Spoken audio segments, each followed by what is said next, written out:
Hey guys, what's up?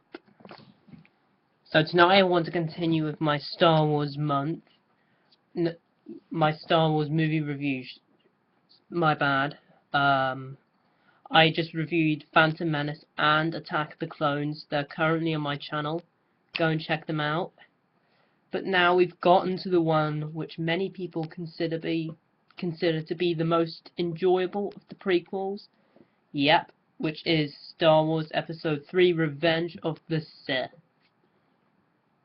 So Revenge of the Sith is the third and final Star Wars movie in the prequel trilogy, and it's the sixth Star Wars movie altogether. Yep. And we finally wait for the story for Anakin Skywalker turning into Darth Vader. Yeah. And just like with Phantom Menace and Attack of the Clones, this is going to contain some spoilers. This is going to contain more spoilers than my other reviews. So you've been warned.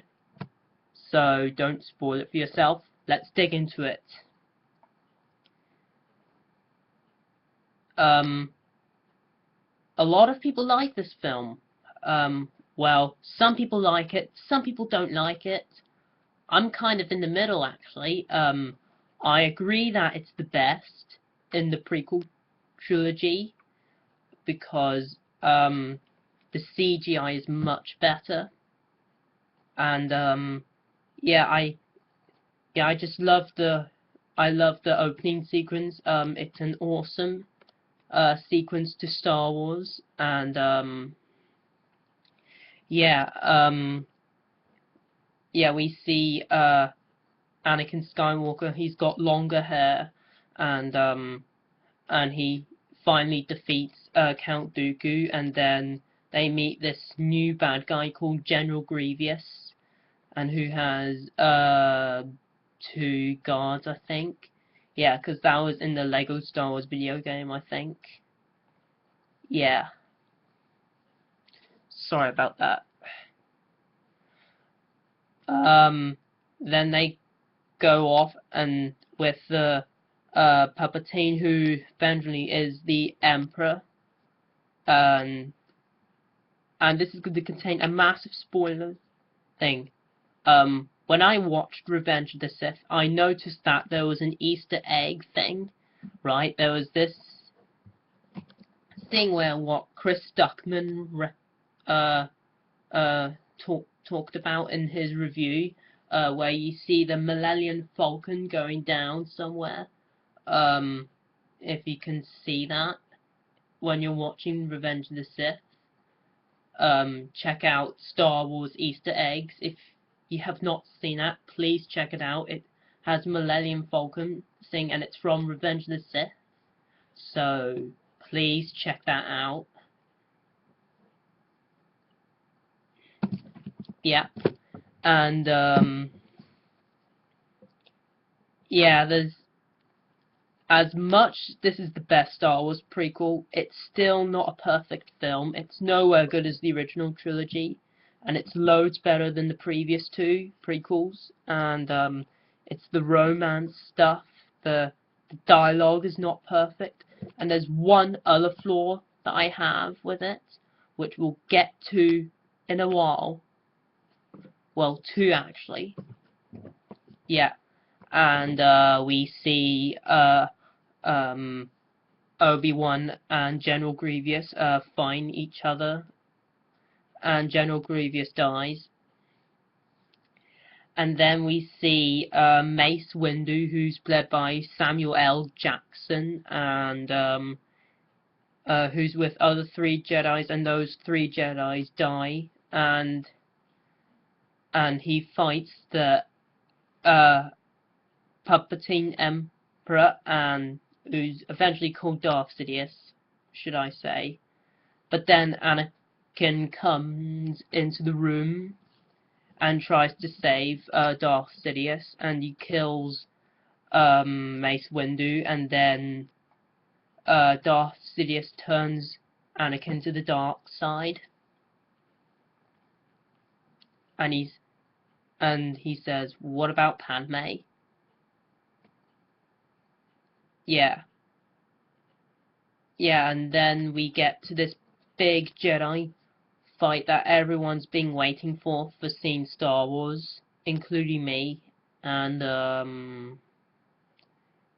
yeah, we see Anakin choking Padme, and then we finally get to see Obi-Wan and Anakin dueling each other while Yoda fights Darth Sidious. And I love the part where Yoda forces these red guards like that, done, which is a very cool scene. And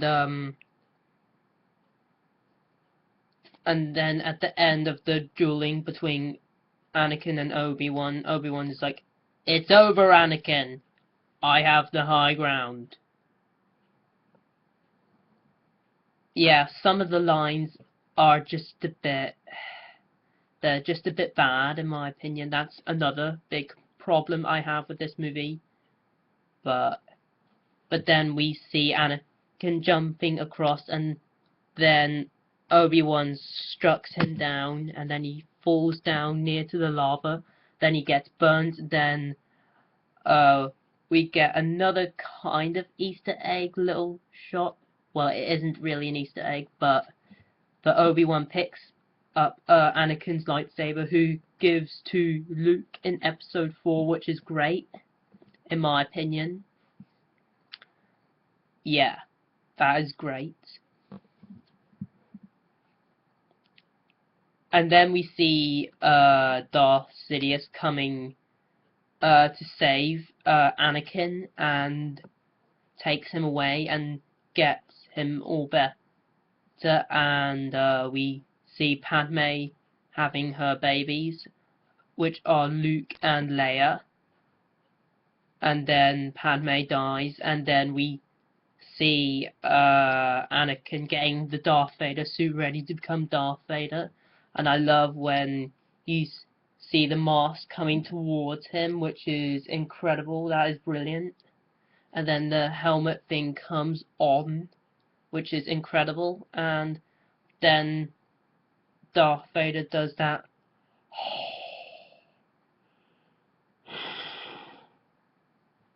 Yeah, and then Darth Vader releases himself, and then he's like, "No."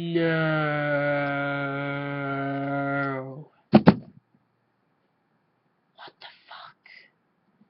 Yeah, that's another big problem I have with it. Yeah, especially from the changes that George Lucas... What the fuck are you doing, George Lucas? Why? Right, we'll get to that in my later reviews. But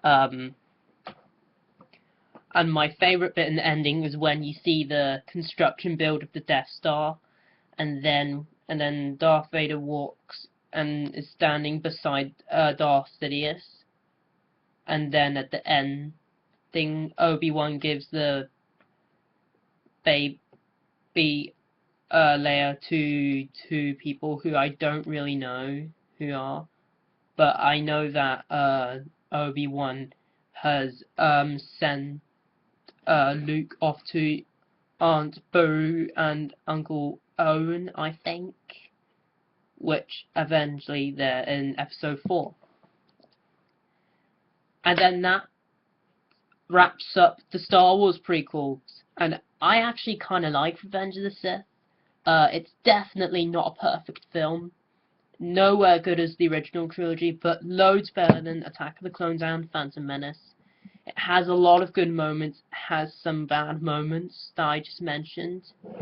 Well, there might be some that I haven't mentioned, but as what I would give Revenge of the Sith, I give it like a 7 out of 10. I actually like it. I was pleasantly surprised. So I was. Yeah. There we go. We're done with the prequels, guys. Yay! next week we get to talk about the original trilogy, my favorite trilogy ever. And that begins with Star Wars, then Empire Strikes Back, then Return of the Jedi, then we get to Force Awakens in the next few weeks' time. Please like, comment, and subscribe. Yes. I'll see you guys in my next video, and bye.